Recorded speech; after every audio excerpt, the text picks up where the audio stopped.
So today we're going to talk about polarized training and my decision as to whether I'm going to start using that as my main training style. Hey cycling community, this is Steve, Grusis the Cycling Greek. A couple days ago I did a Zwift crit, and before that crit my intent was for today to go do this climb that I'm going to do anyway, but to do some sweet spot training on it. After that crit, I went right into a Tour de Zwift Stage 2 ride, which is actually a race. And my legs were wrecked after that.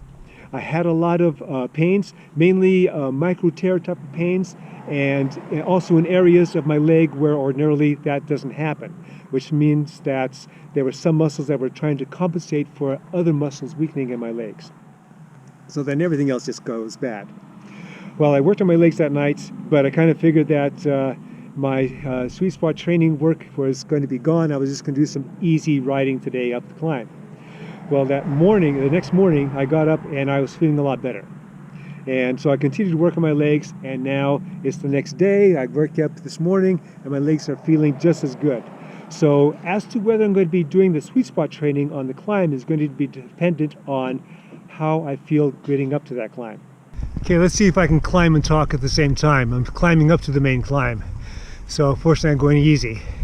So the question is, if I can do sweet spot training on the climb, should I? I'm going to be referencing a video that I saw from one of the people I subscribe to, Dylan Casey, where he compares polarized training to various non-polarized training methods. So if you're not familiar with polarized training, there's 3 zones in it rather than the standard 5 or 7 zones. And each of the thresholds, going from 1 to 2 and 2 to 3, have different types of lactate thresholds. So the standard one you're familiar with, that we're all familiar with, is threshold, like your FTP. We start to produce more lactic acid, lactate, than you can filter out. A similar type of threshold is also between 1 and 2, where you start to produce more lactate than you ordinarily produce, ordinarily in day-to-day stuff, sedentary or a little above that. So with polarized training, if you're using the 80-20 method, 80% of your training is supposed to be in zone 1, in that easy spinning, lower endurance type of mode, the type of intensity, and 20% is supposed to be in zone 3, which is going to be threshold or greater. So nothing in zone 2. And zone 2 typically is the middle upper endurance and tempo and sweet spot. Due to a bit of a sound problem, I am jumping in with a voiceover. Dylan first referenced a study between these group of athletes that did an 80-20 split on polarized and this other group which did 57% of the time at zone 1 and 43% of the time between middle endurance and sweet spot. The gains made by the polarized group were significant over the other group, but part of that may be explained with the fact that there was no upper intensity work being done by that second group. Dylan then found another model, another 2-group model, in which the first group was 80-20 polarized, but the second group had more distributed throughout its 5 or 7 zones of workload. And the results of that one turned out that, again, polarized did better, not quite as much of a difference as with the first study, but it did show a significant difference between the 2 groups. That right there indicates to me that fatigue is a factor. Now, keep in mind that my memory fades the more I climb.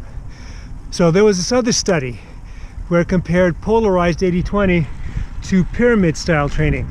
I found the advantage still to polarized training, but it was even closer. This is one reason I put the link to Dylan's video in my description below, because of my memory fading as I'm climbing more and more. I'd love to see more studies on this being done. That being stated, at this point, it seems to give the edge to polarized training. So why aren't I doing that now?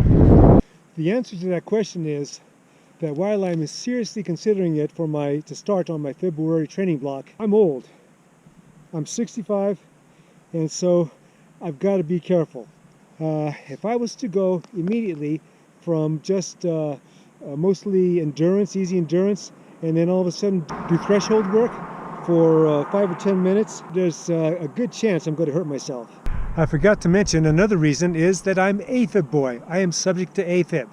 So one of the things you have to be careful about when you're subject to AFib is minimizing unneeded stress on your heart and unneeded fatigue. So if I was to all of a sudden jump into threshold when I'm really not ready for threshold, then that would create an undue fatigue in my heart. And who knows, maybe tip the scales to get another AFib attack. Now comes, how do I decide if I'm going to do 80-20 polarized training starting next month? Well, first thing I do is I look at the positives and negatives. One of the positives of polarized training is that I wouldn't be making any dumbass decisions like I may be making here. So, my legs are, for the most part, okay, but I can tell that they are not chipper. Now, this is a sweet spot, so that should be okay, but still I don't know. So ordinarily I was supposed to do 3x15s today. I'm going to see how the first one goes. I may bag the first one and go straight to easy endurance, or I may finish out the 15 minutes. My prescribed wattages for the sweet spot. My prescribed wattages for the sweet spot. God damn it. My prescribed wattages for the sweet spot training workout is 235 to 250. I was able to complete the first set. 15 minutes at 247 average. Still deciding if I'm going to do the second one. We'll see after a bit of rest. Another positive, and I mentioned this earlier a bit, is that I'll be fresher for the high intensity stuff. So it could be done at the proper wattage that it should be, as opposed to dragging a little bit because I'm a little fatigued. So let's look at the negatives now. One of the negatives is it's going to take a tremendous amount of discipline, because there's going to be times when I want to ride harder that I shouldn't ride harder. And what about group rides? Right now I have 2 upper intensity or harder workouts, I should say, a week, and I limit myself to that because I'm an old guy and subject to AFib. So do I always go polarized zone 1 when I'm with a group?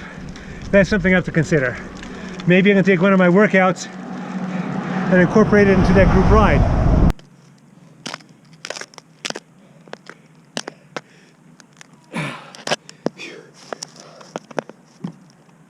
Okay, so I only did one set of sweet spot because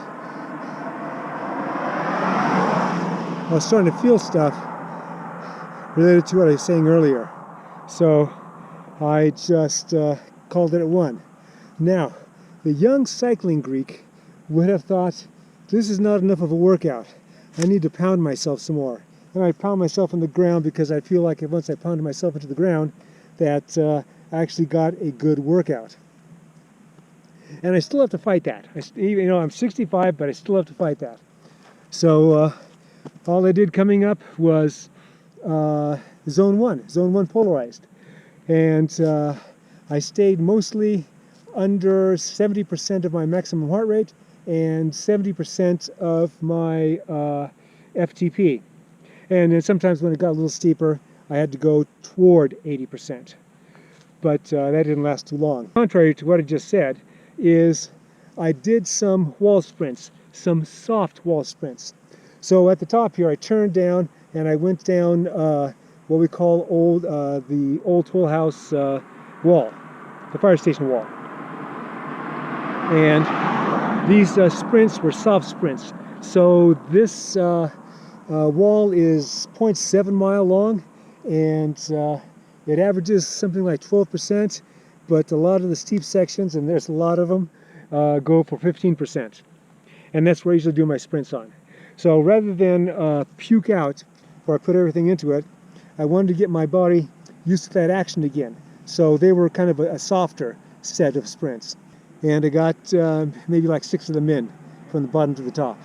When you're going zone 1 up a net mile climb, you think a lot to yourself. So I think I am going to shift over in February to a polarized zone type of style of workout. And again, that's only because I'm doing the I'm doing the sweet spot type of work now. Now this is Thursday, And I took the afternoon off, which is why I'm going off and doing this. And Monday is a holiday, a work holiday. So I'm going to go back to this climb and do my 3x15 sweet spot work then. Unless I screw something up and I'm not able to do it, but gotta stick to the plan.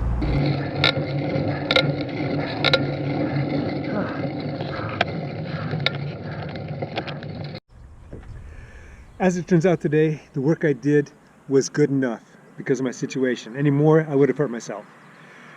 Well, I hope you got something out of this video. I hope you enjoyed it too. Remember, comment, like, subscribe. The Cycling Greek.